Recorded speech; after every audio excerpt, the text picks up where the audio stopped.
Welcome back, everybody, to episode 9 of the original Mets Guys podcast. We're back with Flay. Flay, thank you so much for joining. I know it was a little late, but I kind of just asked you to come on very last second, so I appreciate you being here. That's How all we right. doing I'll today? talk. I'll talk Mets anytime, anywhere. It doesn't matter. You call me in a second. I'll talk the Mets whenever you want to. This is what I live for. Just listen, I don't really have a map. I told you this right when you came on. I don't really have a map for today, so we're going to wing it. Everybody live, if you have questions, let us know. We'll do our best to answer. We'll say some random stuff, and that's that. But the first thing I want to talk about is obviously going to be Pete Alonso, Of course, right? Obviously, me and you go back and forth about Pete Alonso almost every single day. I have my opinions, you have your opinions, but I think we both want him back. You want him back at the right price.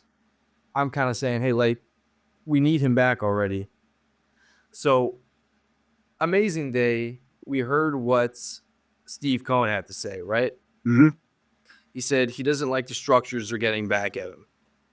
Earlier today, I saw a report. I don't know if you saw, but Scott Boras put in an offer saying 3-year with opt-outs. And if Pete opt-outs, the Mets owe him more money. Mm-hmm. That's crazy. Yes. That's ridiculous. Yeah, I mean, it's getting insane because, like, I think we see it more and more by the day that this is a Scott Boras problem more than it is Pete Alonso. Like, it's crazy to me that, like, he's asking for he wants all this stuff from the Mets, and it feels like he's trying to hold the Mets hostage, but he doesn't have any leverage here, and that's what I don't get. I don't know why he keeps trying to do this and keeps trying to, like, pull every penny out of the Mets. I mean, I guess he's an agent. That's what he's supposed to do, but, like, if Pete was worth that, somebody else would have offered it by now. Like, I think the Mets know that, like, they're gonna call Pete's bluff over and over again until they get what they want. And I'm good with that because if they just give in and give him whatever he wants, it's a bad business model for the future and other players that are free agents. Right. And, it was really great to hear what Steve Cohen had to say. It was very nice to see an owner being very open and transparent. I think I brought this up a couple episodes ago, saying, like, should Pete Alonso fire Scott Boras? Everybody was kind of saying, no, Scott Boras is doing what Scott Boras does. But at this point now, I really think Pete should fire Scott Boras. I mean, this guy is, like you've said, like I've said, like everybody has said, Scott Boras is made for superstars, not great players. Yeah. No, I agree 100%. Scott Boras is the perfect agent for somebody who's a generational talent, like Juan Soto is, like certain guys are. But for a guy like Pete Alonso, who bet on himself and completely flopped, like, listen, Pete had an okay year last year, but he had such a good offer on the table and let it go. And now he's, like, kind of hanging around in, like, the middle, like the who knows what he's gonna get. Like, that's not a guy that is Scott Boras' strength, and we're seeing it now. Like, we saw it, right? Michael Conforto, it was Scott Boras guy too, right? Very Yeah. similar. Like, Pete's a little bit better than Conforto was when he was a free agent, but Michael Conforto had to sit out a whole year because Scott Boras was playing hardball so much. Like, this is a tale as old as time when it comes to Boras. Yeah, I mean, you see with Jordan Montgomery last year, he didn't sign till midway through, almost into the season.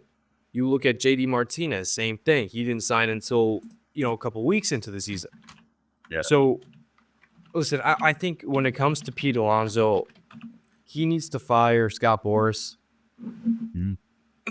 I'm choking on my words here. This is the issue, by the way. This is the issue when I don't come prepared. I don't know what to say. I get it. Listen, we could just sit here and riff the whole time. Are you like, I'm good with this. We could just, like, have an open discussion. We should just pretend like we're at the bar having some beers, like, talking shit about how stupid Scott Boras is for this whole situation. Because, like, really, like, you can't blame Pete for any. Like, I feel bad because Pete's getting such, like, it's becoming like a Pete thing, and it's really not. It's like, it's two sides playing, like, it's his agent playing hardball and the Mets just not giving into it because it's bad business. And I like you said, I like that Steve Cohen came out and set the record straight with everything. I like an owner that has transparency like that, who's willing to tell the fans who are passionate about his team what's going on. Like, that's the way it should be. Yeah, I mean, there's nobody in this world I hate more than Scott Boras right now. Yeah. I hate Philly. I hate the NFL refs, but there's no one I hate more than Scott Boras. Mm-hmm. It's holding everything up. Like he really is just like the at this point, it's such a match made in heaven. The two of them, the Mets and Pete. The Mets need a first baseman. But and listen, I've said a lot of things about Vlad Jr. Like I'd love to have Vlad Guerrero Jr. on the Mets. The Blue Jays just signed Anthony Santander. They're not trading Vladimir Guerrero Jr. anytime soon. It's going to be like if that happens, it's probably going to be at the deadline.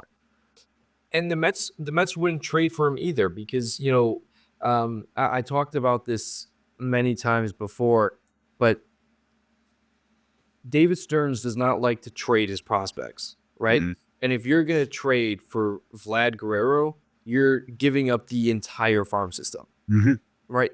So Yeah.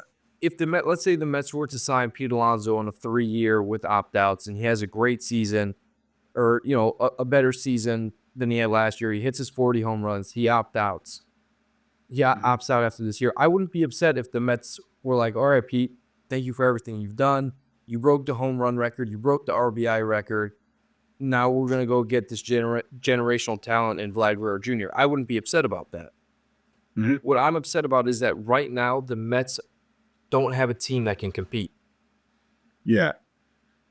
I mean, I slightly agree and slightly disagree with that. I think the Mets are going to be fine next year.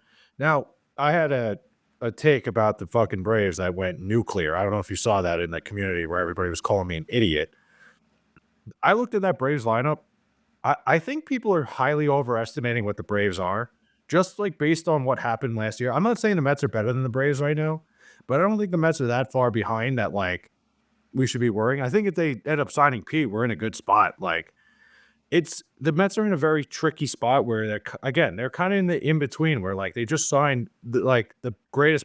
They made the greatest free agent signing in the history of the franchise. Like the Mets are going to be fine next in a year. It's just like you said, are they going to compete? Like it's it's a tough National League, um, and there's really not much to do right now. There's not much else that the Mets can do. Like I don't know, it's weird. Like I actually kind of lost my train of thought there. But I'll take over for you because if these Mets were in the American League, we would be going to the World Series. It would be a yes, lock. 100%.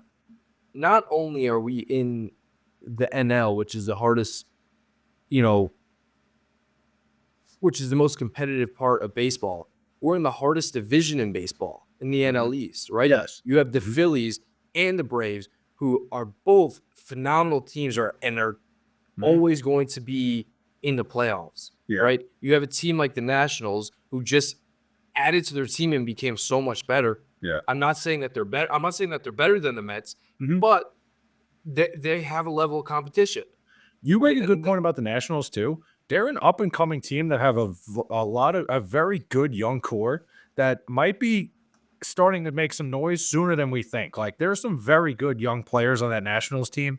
They are not an easy series, any series this year. It's not like, oh good, here comes the Nationals. Let's stat pad. They are a good team. Like not okay, not a team that's going to compete, but a team that's not going to walk in. You're not going to walk all over anymore.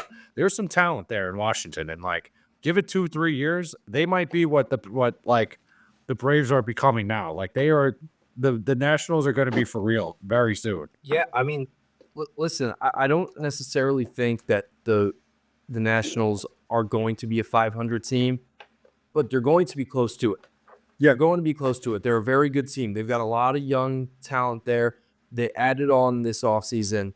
They're a phenomenal job. They've done a phenomenal job this offseason. Now, you look deeper into the NL, the Cubs just added like crazy, right? They got an insane player in Kyle Tucker, who Yeah, they just got Ryan Presley today. right? They just got Ryan Presley, who is a phenomenal relief pitcher. And they already have a good core, Yeah. right? They're already a good team. Last year, they suffered some unfortunate injuries with Justin Steele, so their pitching went down a little bit. He came back towards the end of the season and was dominant, right?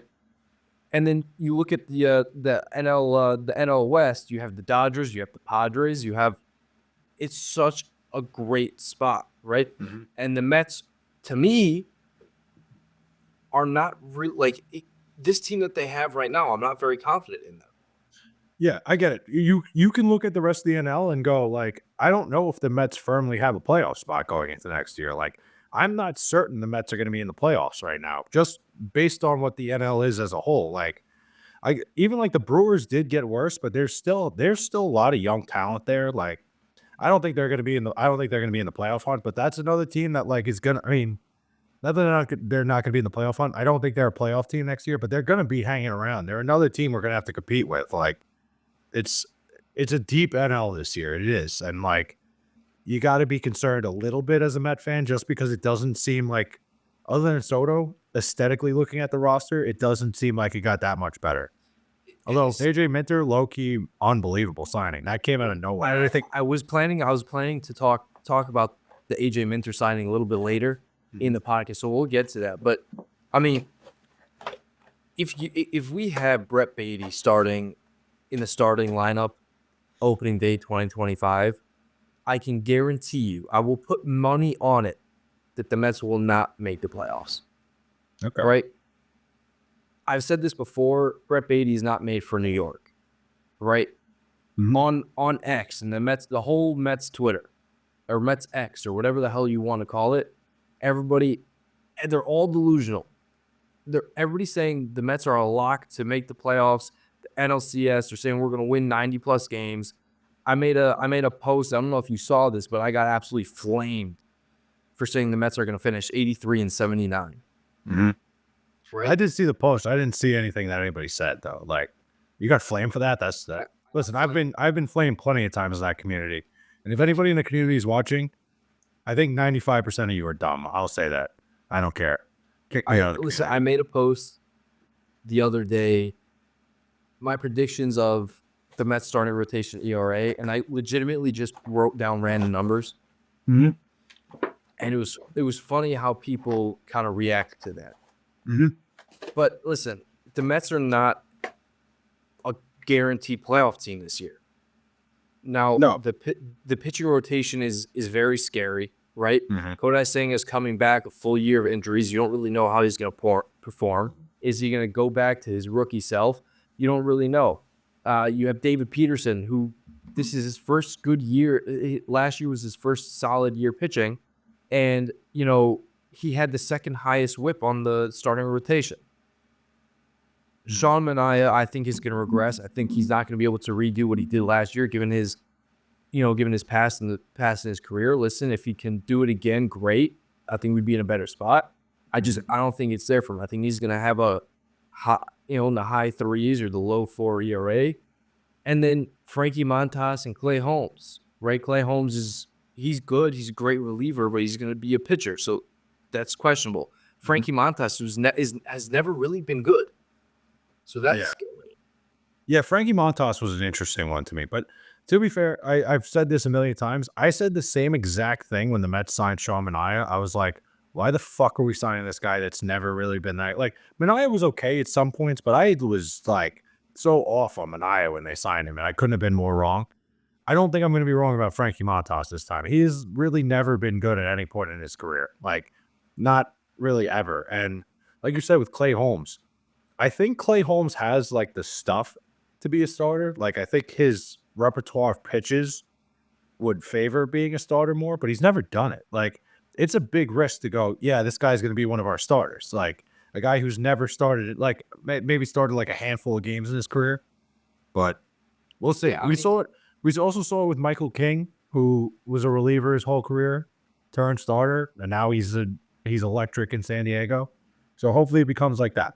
yeah. I mean, when you first came on the podcast, it was the Sunday after we signed Clay Holmes, and we were both very happy about it, right? Because Yes. Clay Holmes has the potential to be a great starter, but like you said, he's never started. Mhm. So how many innings can he go? Will his arm tire out? I'm not questioning that he can't be great, because he can. Mhm. There's just so many questions, right? And then you have Paul Blackburn and Griffin Canning as your potential six guys in the rotation. That's even more questions, Mhm. right? It's very concerning, and especially with a lineup that's honestly maybe a little bit worse than last year. even though we added Juan Soto,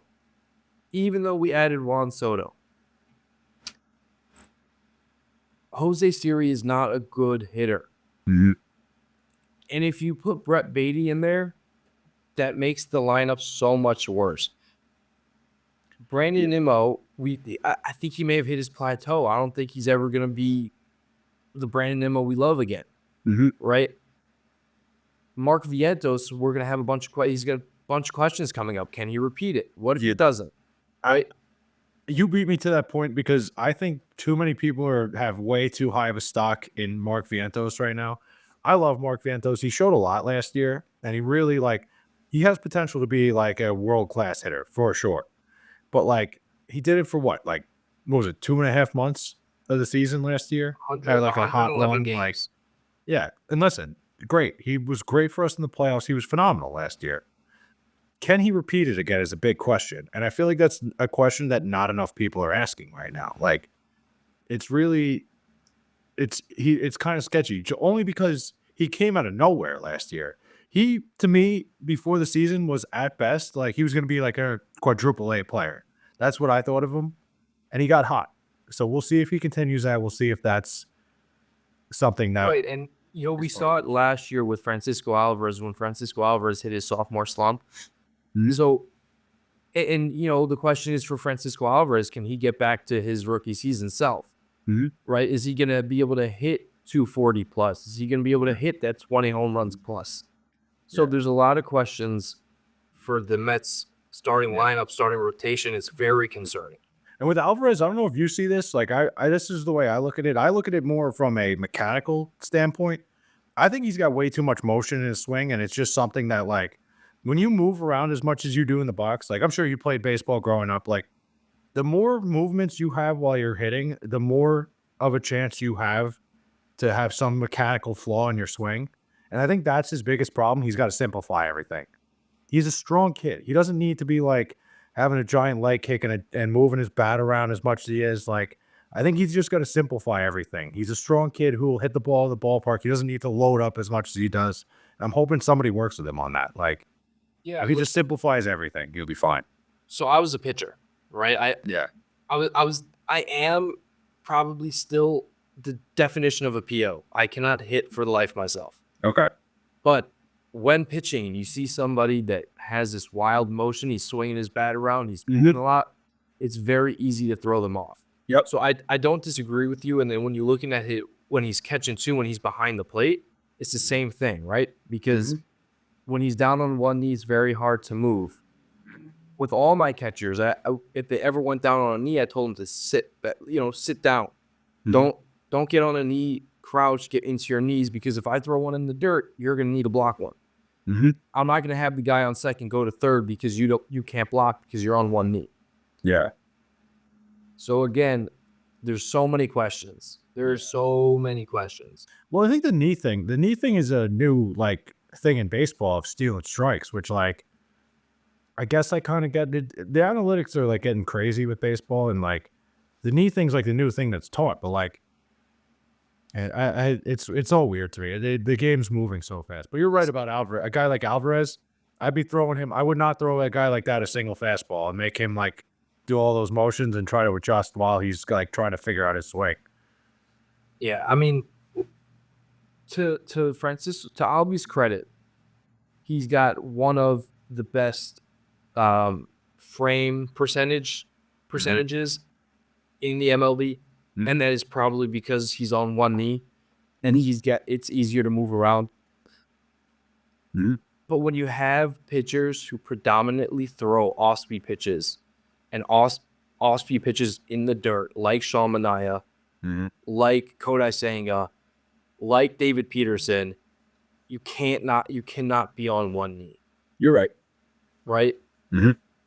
That's Yeah. that's my take on it. I think everybody agrees. I know my father agrees. Mhm. I don't know if he's watching the live, but I know he agrees. Yeah. No, I get what you're saying. I agree. I think the knee thing is brutal. But yeah. So I want to move on. I want to get your reaction on the Mets New Jerseys.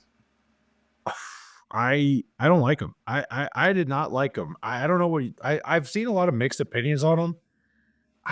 I don't know. They looked like they look a little hokey to me. I'm not a big fan. I I don't know what it is. Like the color, I think the color scheme is great. I just like I don't like the design. I don't know about you. So I'll tell this is it's a little funny because when I first saw the jerseys, I was like, okay, I really don't like this. Mhm. And then I saw Francisco Lindor wearing the jersey. I'm like, okay, I like this a little bit more. And I'll tell you what, if we win in those jerseys, everybody will start liking them a whole lot more. I agree. Listen, if they go on a hot streak in those jerseys, they could wear a jersey with a giant turd on them. If they win 10 games in a row, I'll fucking buy one. I don't care. You're right. That is exactly my point. And I was on live with my guy Vinny Shea Less. That was his point that I stole from him, so I'm going to give him credit. 100% true. I said, listen, if they win even a game with those jerseys on, I'll probably buy one. Yeah. Right. Mhm. I loved what they did with the new black jerseys. When I heard that they were bringing a new jersey and making a new jersey, I was really hoping that they would bring back the '86 jerseys. You know, with the stripes of strolls. I love those. Are my favorite jerseys ever. Mhm. So I was hoping that would be it, but I saw Francisco Lindor in it. I was like, okay, I like this jersey a little bit more. Mhm. I'm not mad about you know what? It's something that'll definitely grow on me as they play in it. I probably won't even notice. But my first thought, I wasn't a big fan. I thought it looked a little off, but we'll see. I'm sure it'll be fine. Yeah, I mean, so I lost my train of thought. I had no idea what I was gonna say. Wait, I do have a point to make if we're going on to something. I need to say this because I've seen a lot of things all over social media, and I want to get this out there. I was at the Knick game last night. I was there. They showed the Mets on the screen, and you got all these like John Boy and all these like other big fans from across town who were saying, "Oh, the Mets got booed when they were on the screen." There was a couple idiots that were booing the Mets. You know how it is. Like, there's always going to be a couple. The guy who was holding the camera was probably going, "Oh," you could hear him clearly. So it sounds like everybody in the building was booing up. There's a couple boos. I'll say to this, if the Yankees were at the if the team across, I know how your little rule here. If the team from the Bronx was on the board, I wouldn't give two shits. I probably would go and take a piss and not care that the Yankees were at the game. Sorry, the team from the Bronx was at the game. So I think the bigger thing here is not that the Mets got booed. It's that there's so many people that root for the team across town that care so much about the Mets now that I think that's a bigger. I think that if the boos were louder, I'd be happier today. It's so funny because I keep seeing people on X who all these fans of the other team on X who just nonstop are talking about the Mets. Mm-hmm. And it's honestly so great to see that, you know, we're not the ones hating them. They're the ones hating us.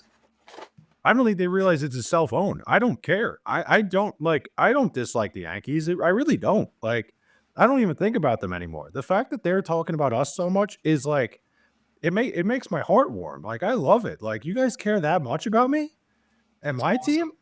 Awesome. I like It's amazing. So I want to talk AJ Minter just for a little bit, right? Mhm. We talked about this on my last podcast last week that just released last night. I don't know if you got to watch it yet. I didn't. I actually saw it this morning, but I didn't get a chance to watch it. Listen, I'm not judging you, only a little bit. Listen, I get it. I should have cleared everything. I should have been like, I should have sent my girlfriend home. I should have been like, come on. She knows the drill usually. Yeah. So 2 years, 22 million, right? Mm-hmm. The next day, the Dodgers signed Tanner Scott for like 470 something. It is a no-brainer what the Mets did. AJ Minter is a phenomenal pitcher. He's exactly what we needed to pair with Daniel Nunez and Edwin Diaz. Mhm. He's a lefty who has disgusting strikeout stuff. Mm-hmm. I love it. Yes, I totally agree. And I was all for Tanner Scott. This is just me being stupid about the free agent market. I didn't know AJ Minter was available. I had no idea. I saw the Mets sign him. I was like, wait a minute. And when I saw that, I was like, I would have taken AJ Minter in the first place. Not saying he's better than Tanner Scott by any means, But that contract is so much more friendly than that's 4 years for Tanner Scott. Like, one bad year out of Tanner Scott, and all of a sudden it's like, "Oh my god, we gotta pay this guy for 2 more years at this high," like, AJ Minter is an elite left-handed reliever, and he's exactly what we needed. He's a perfect fit in the bullpen, like you said, with Nunez and Diaz. The Mets have a formidable bullpen now. It is, and maybe one more move, like, they'll be Listen, I as much as I say I'm not confident in these Mets, the one part of the Mets that I am confident in, and this is a shocker to myself, is the bullpen. it's crazy. It's Our it's nuts. Bro, our whole life has been, like, the bullpen comes in and, like, my fingertips are bitten off, like, because I'm scared to death. I went to 2 games where the Mets played the White Sox, right? The Mets swept the White Sox. Mhm. Both of those games, in the 9th inning, I was terrified. Mhm. Terrified. The first game was on a Saturday. The Mets were up like 3-1 maybe, or 3-0 or whatever it was. Edwin Diaz comes in for the save and walks the first 2 guys. Absolutely terrified. Mhm. I'm not that scared this year. No. I actually like our bullpen, and that's crazy to me. That's absolutely shocking. Mhm. I totally agree, and as crazy as it sounds, I feel like they're not done with the bullpen. Like, I think maybe one more arm. I've pretty much been saying this all offseason, like, I love Starling Marte. I'm all for him, like, being a DH, a full-time DH sort of thing. I don't think Starling Marte, that's one of my bigger predictions, is on the opening day roster. I still have a feeling he gets traded before the season starts. But I have a feeling it's a swap like that for, like, a reliever in some way, and maybe, like, I forget. There was a team that made sense, and I don't remember what it was. I was looking at something. But I don't know. I still don't think Starling Marte is on the Mets roster to start at the start of the year this year. I think he's too valuable a player for what he's going to be doing. That the Mets, I think he's not a waste of space, but, like, having 2 Listen, full-time DHs is tough. he's also getting paid a lot of money. He's getting Mhm. paid close to $20 million a year. Yeah. Listen, if the Mets can free up space, money wise, with trading away either Jeff McNeil or Starling Marte, I would be a little bit less upset if they pay Pete Alonso a little bit more, right? Because then it would make sense. Yeah, absolutely. Then it would truly make sense, right? Because you can free up space. You'll free up $20 million in space. You give Pete Alonso an extra 15. Get him back to that 390. Mhm. Get him back to that 390 range. So I wouldn't be upset about that. So I want to move on a little bit. I did this 2 straight weeks, right? Mhm. We named our top 10 favorite Mets of all time. Yes. Favorite. Not, when you first came on, the first thing we asked you was rank your top 5 of all time. Yes. I want you to give me your top 10 favorite of all time. My number one Met of all time is the Met that got me into the Mets in the first place is Mike Piazza. Like, he was like a god to me when I was a kid growing up. Like, there was nobody bigger than Mike Piazza, so I have to make him my number one. Like, absolutely. This is when the list gets complicated when it gets to number 2. David Wright, probably number 2. David Wright is the Met, in my opinion. David Wright is what the Mets are. Like, the only reason I didn't put him at 1 is because of how much I idolize Mike Piazza. Like, Mike Piazza was the guy. David Wright is, like, to me, the greatest player in the front. Like, I think I had him at number 1 too. I don't remember if I did. It was either him or Seaver, but David Wright is what the Mets are. He basically is Mr. Met, other than the mascot to me. We'll go back in the archives and figure Yeah, out. you know what? I forget what I had for breakfast this morning, let alone what I ranked on the list of Mets. Number 3, man.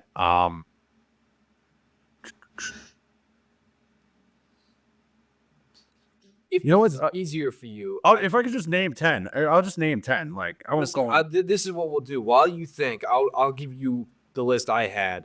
Okay. That way you can think a little bit and get it straight. So let me pull up my list of my top 10 favorite of all time.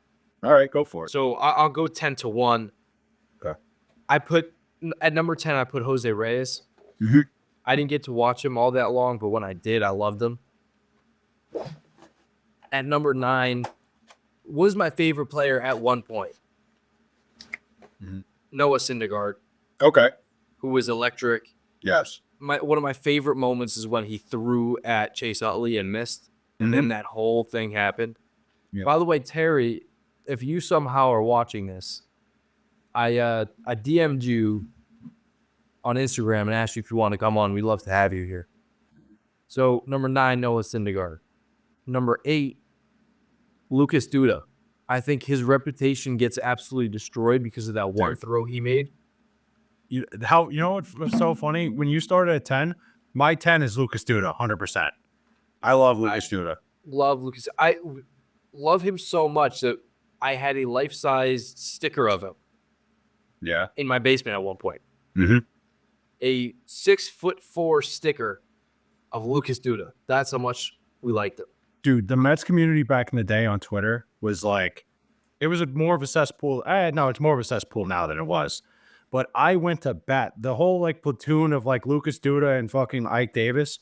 I was one of the only people. I was like, Lucas Duda is the better hitter. He's the better defend. Like, I was all in on Lucas Duda, and I defended him to the death. I would have I went to bat for him. I loved Lucas Duda, and he had a great, like, people forget that 2015 team. Don't get me wrong. Yoenis Cespedes, who's absolutely on my list. Yoenis Cespedes might be the greatest deadline trade of all time, let alone like just the Mets. He was huge. Lucas Duda was the guy protecting him all year. And Lucas Duda made teams pay time and time again that didn't pitch to Yoenis Cespedes. It happened so much more than people remember. Speaking of Yoenis Cespedes, this is just funny.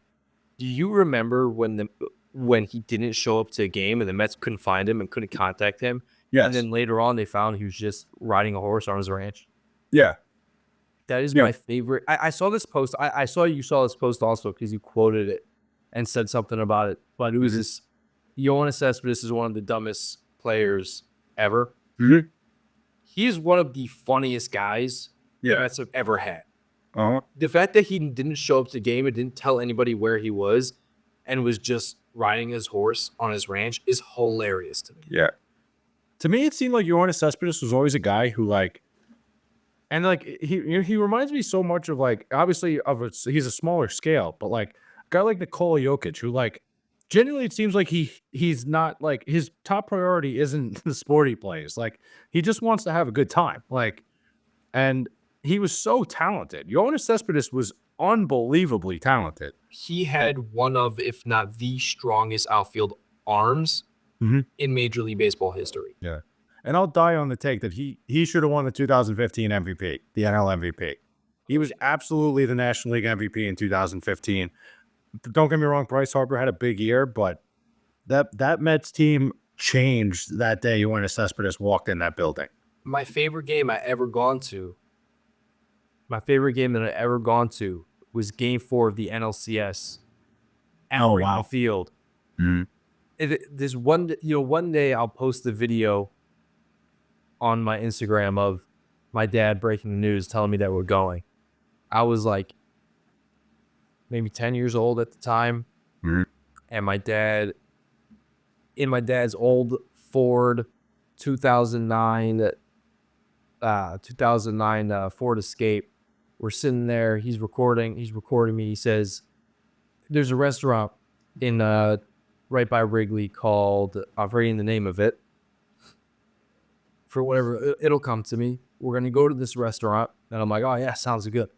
And then we're going to go to Wrigley and watch Game 4. I'm like, you're lying.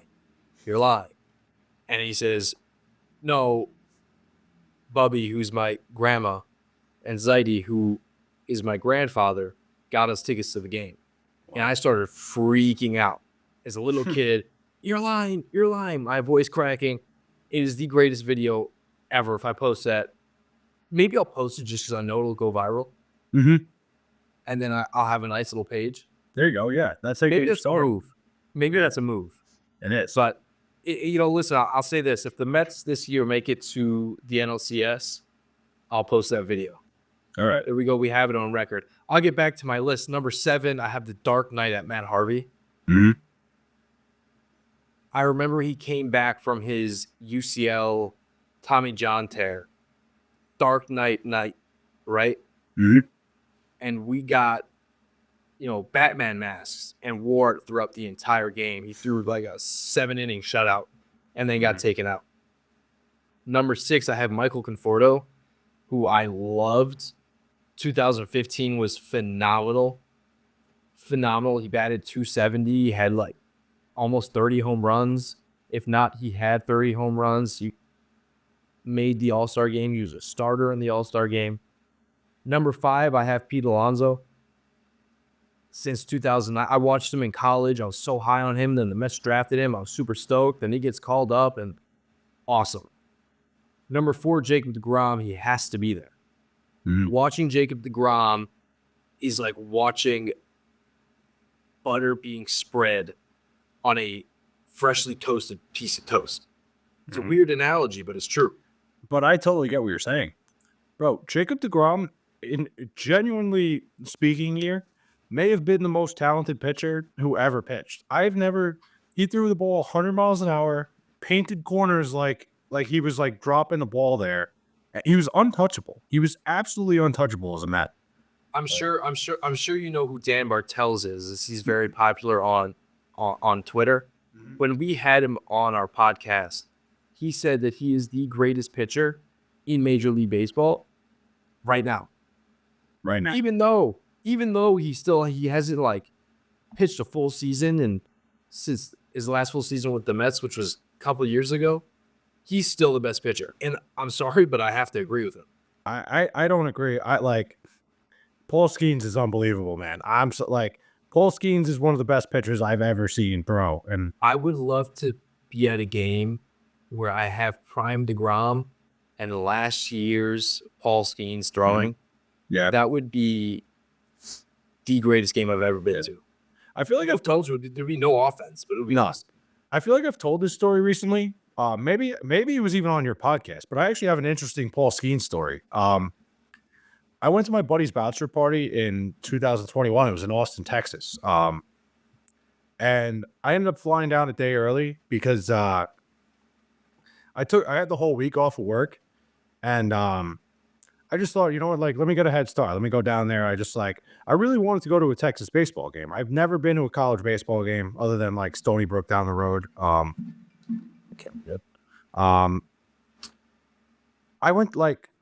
just went to the Texas game because like I went a day early. None of these people that I was going to the bachelor party with wanted to go to this game.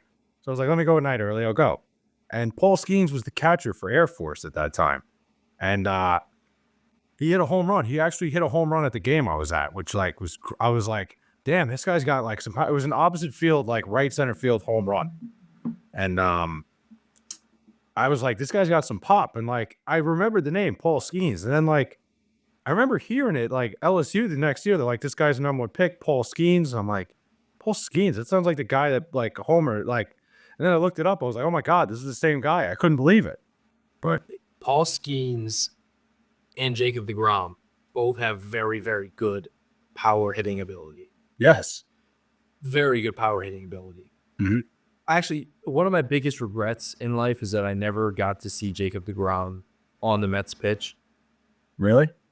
So Like live? live, I've never seen that happen. Living in Chicago, it never lined up. Mhm. Right? I was either busy or he just didn't pitch that year in Chicago. I wasn't in New York so often, so I never got to be honored to watch him pitch. Number 3 on my list is Wilmer Flores, is my 3rd favorite Met of all time.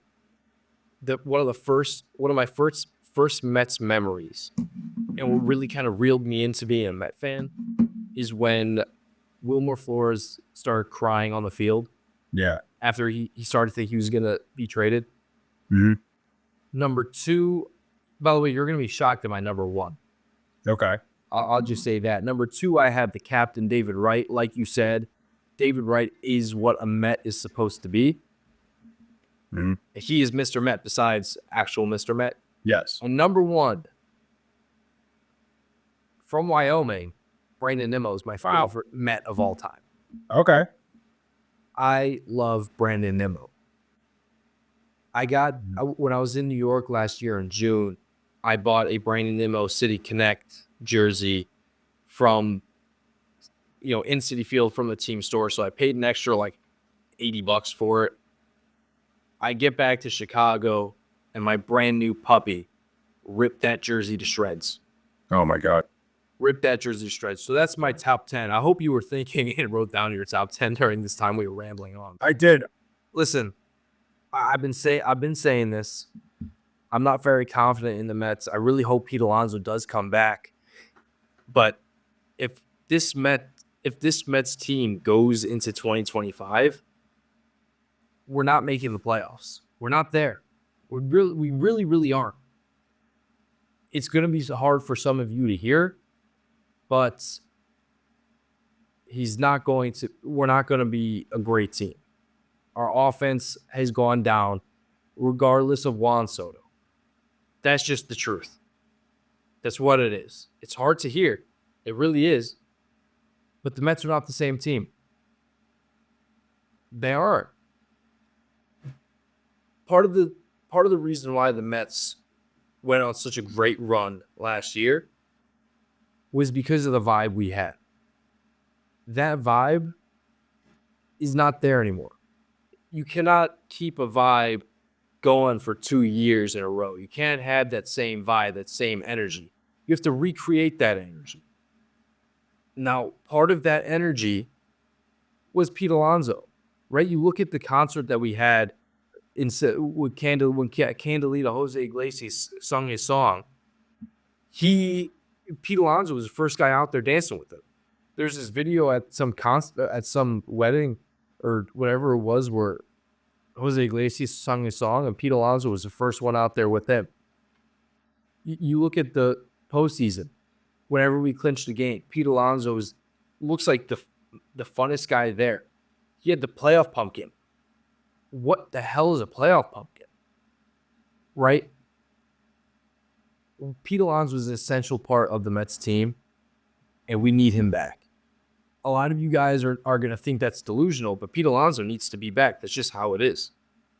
Whether you agree or disagree, I can almost guarantee you that if this Mets team without Pete Alonso goes into 2025, we will not be a playoff team. Now that you left us in suspense. Yes, my top 10 list. I was thinking about it. I really was. So number 10, Lucas Duda for me. I'm in the same boat as you. I think Lucas Duda got a bad rep all these years. I really do. Like you said, and it's to me kind of the same thing going on with the whole Pete Alonso situation where people kind of hang on to one memory, the last memory. But just the opposite. Lucas Duda was a huge member of that 2015 team. Like I said, if he's not there protecting Yoenis Cespedes, he did an unbelievable job of it that year. One of my favorite games I've ever been to was actually Cespedes' first game.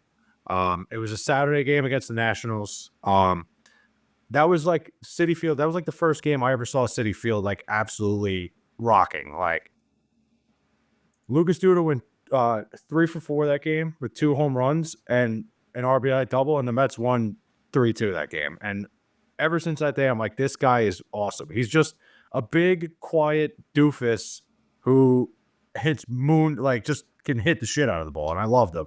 The first walk-off I ever saw was an extra innings. The game got delayed the day before or postponed, so they finished the game the next day, right?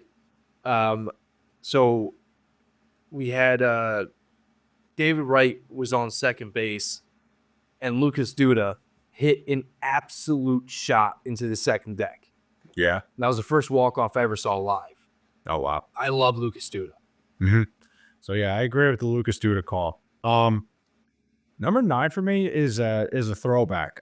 This was a guy who I loved watching. He was he was a defensive wizard. Really on one of the first teams I vividly remember. And a lot of these are going to be from the same team because it's the team that got me into the Mets. And for me, Ray Ordonez. He was such an unbelievable shortstop, and like he couldn't hit to save his life. The guy was like a career like maybe 1-something hitter. Like, but he was so good defensively and like His 11 gold gloves. 11 gold gloves. He was like an absolute wizard at shortstop. And I think he doesn't get enough credit in like the all-time great shortstops, in my opinion. He was so good there. I loved watching Ray Ordonez play. I was so infatuated by him. I wish my father was here because he would sing Ray's praises for about an hour Yeah. before you finish your list. And there's another guy on my top 10 list that's the same thing. It's my dad's favorite player, but that's going to be later on. Let's see, what am I at? 8. Number 8, I think I'd go Matt Harvey. To me, I think the Matt Harvey saga ended poorly, but at his peak, Matt Harvey days were like must-watch TV. That was like the closest thing I think we've ever felt to what watching Doc Gooden was back in the day. And I'm not saying Matt Harvey was better than Jacob deGrom, because Jacob deGrom is the best pitcher that's ever, like, maybe, all right, like, but like whatever. Out of all those guys, he's the best one. Matt Harvey was the first one that came up, and it really brought a buzz to this team that we didn't have in a long time. So I feel like Matt Harvey kind of revitalized the Mets in a way. Like, he was really like that can't miss. You have appointment TV. You had to watch Matt Harvey every time he was up there. So Matt Harvey's 8 for me. Number 7. Another 2001. An interesting one for me is Robin Ventura. I loved Robin Ventura. I actually copied his batting stance when I first started playing, and my dad told me I was dumb because like I'm like 7 years old trying to like open up. He's like, just figure out how to hit the ball first, sort of thing. And he was right. But I loved Robin Ventura. I was a big fan. The Grand Slam single, one of like the all-time great Mets memories. Probably the worst gambling beat of all time, actually. I don't know if you know that story. I do not. That night, and of course me, the degenerate, knows this one. The over-under in that game that night was 7.5. Robin Ventura's Grand Slam should have made it 9 runs. 2 of those runs ended up not scoring on the Grand Slam because they tackled him at second, and whoever was on first didn't come around and score. So the game ended at 7 runs because those guys didn't touch home plate. So that's like the worst thing I've ever heard. A Grand Slam and you don't cover. Anyway. You know, what's really funny, by the way, is that right before this, you were doing a betting video on YouTube. Yes. I've kind of tried to get into that community because I feel like there's a lot of room for it. A lot of people are betting nowadays, and like, listen, I fuck around. I don't get crazy. That's the biggest thing. Never get crazy when you're gambling, and don't ever pay for picks. Everybody who's watching this, please go follow Flay on YouTube. Yeah. I believe it's Flavor Flay on YouTube. Yes, right? it is. Go follow Flay. He's great. He goes live, I'm pretty sure, every day. Talks all thing. One of the biggest New York fans I know. As you see, he's got the big Islander hat on. He's got another one for the Jets. Massive New York Mets fan and sports fan. Go follow him. He's great. I'm in the process of convincing him to come onto Instagram. So when that happens, me and him will go live more often. But for now, go follow him. Go subscribe to his YouTube. Join his Discord. He's got a great Discord chat. Anyway, that 7 was Robin Ventura. The 6th spot for me is honestly, it's got to be Francisco Lindor. He's absolutely in my top 10. He's a little high right now. I love Lindor. I guess because of my age now, I don't really get attached to the players now as much. But Francisco Lindor has captured my attention. Like, he absolutely is the next great player to me after David Wright. Like, Lindor is just unbelievable. The run he had last year. So yeah, Francisco Lindor at 6. That might be a little low on the list. It's just like I said, I'm at that age where I don't get like too attached to guys. 5 is Jacob deGrom.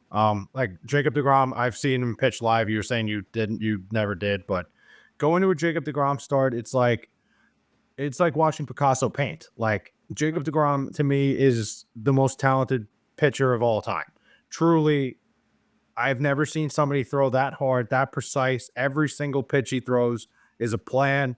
He's unbelievable. just like an all-time great. He's absolutely the number 48 is going to be on the wall at Citi Field someday. Yeah, Jacob deGrom at 5. Number 4 is my dad's favorite player. If he watches this, he will be very happy. And his love for this guy made me love the guy more. It's Edgardo Alfonso. My dad loved also love. my dad loved Edgardo Alfonso. It was his favorite player. The more he talked about him, the more I watched him. And that's really like a sentimental one. Like my dad loved Alfonso. I saw Alfonso play for the the Long Island Ducks. They're like the independent team. He played for the Ducks after his career, and he was still an unbelievable hitter. We saw him there a couple times. That was cool at the end. That was 4. 3 is another personal one for me. I pitched too. Growing up, I pitched in college for a year. I modeled myself after this guy. He was my favorite pitcher to watch ever, and it was Pedro Martinez.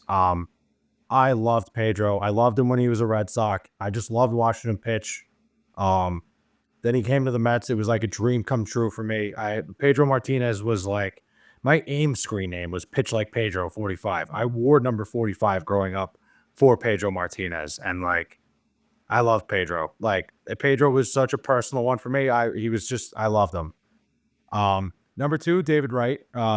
Obviously he's like we said, he's Mr. Met, not being the mascot.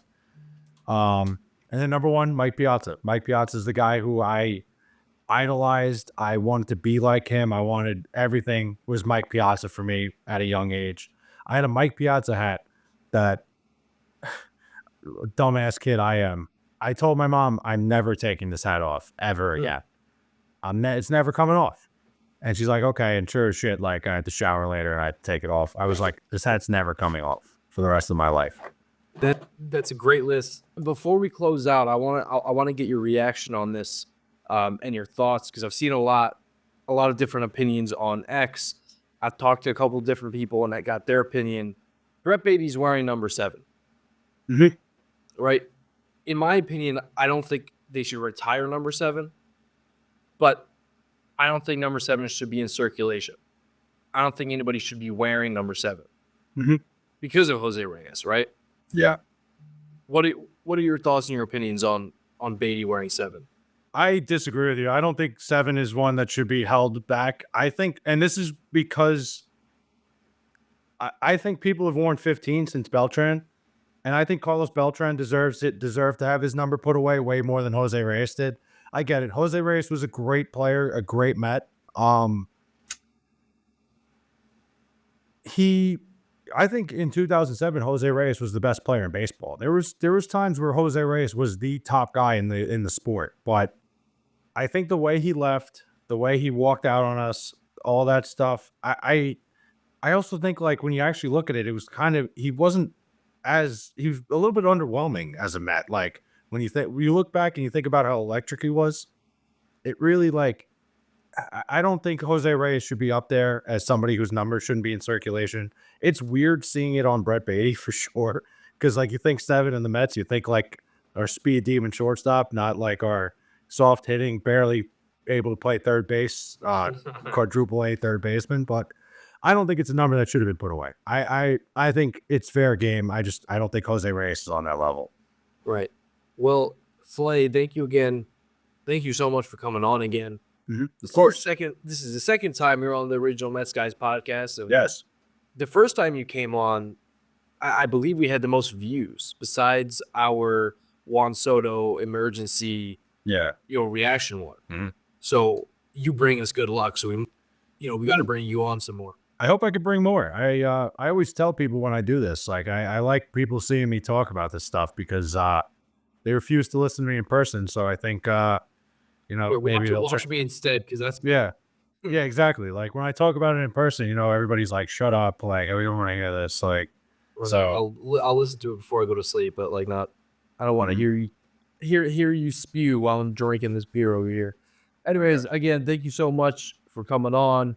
Everybody, go give Flay a subscription on his YouTube at Flavor Flay. Don't forget to comment, subscribe, follow, share.